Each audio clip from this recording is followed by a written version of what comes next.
My name is Jay Knight. I'm from Atlanta, Georgia. I'm married, father of four. I had a long hospitalization with COVID. I was on the ventilator for 3 months, and it's been ongoing therapies and rehabilitation since then. A year and a half ago, I got diagnosed with heart failure because, probably for a number of reasons, but it was exacerbated by that hospital stay. Had a very low, what they call an ejection fraction. Yours is probably 60 to 70%. Mine with this first test was 15%. And so look for a number of ways to improve that. I'm under the care of two cardiologists in Atlanta.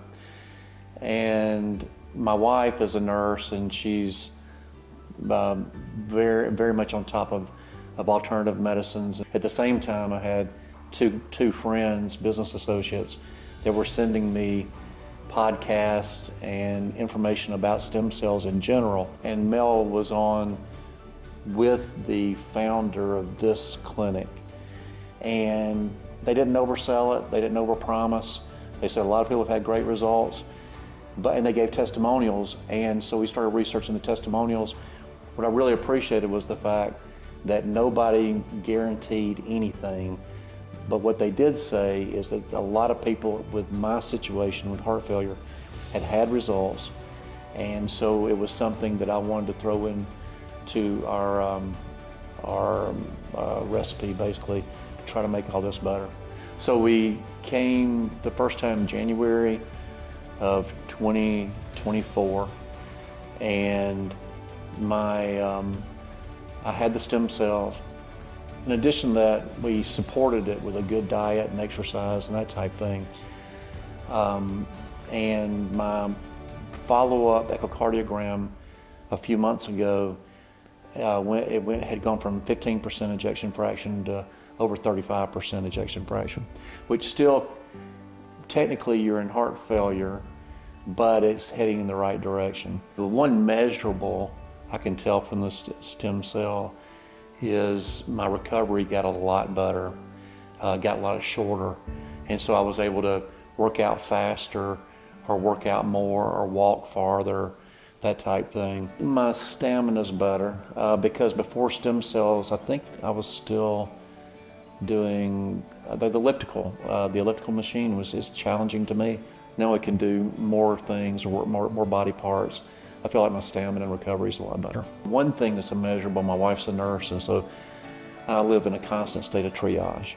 And so she checks my pulse ox rate in the morning, and the measurables have gotten better. My resting heart rate has gone down, and that's a good thing because that's an indicator that the ejection fraction, which really started all this, is getting stronger. And so that's good.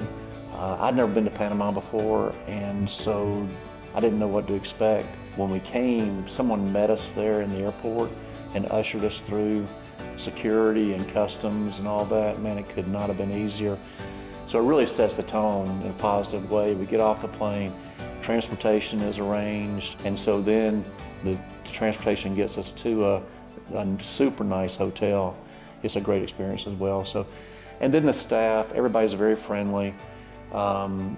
Professionalism, and honestly, the fact that the clinic is on the 63rd floor of one of the prettiest skyscrapers I've ever seen. I did not expect to find this level of sophistication. This is really reveals American arrogance or mine, because I did not expect to find this in Panama. This is as modern a city as I've been in. This is one of the nicest airports I've ever flown through. It's really impressive. Well, to anyone who can do it and is considering it, I would make it a priority if at all possible. There's so many people promising so many things. I would understand the skepticism. My experience has been great, and the people I've met, their experiences have been very good. And I don't know if it'll extend my life, but I'm confident it's helping with my quality of life. And that's important to me.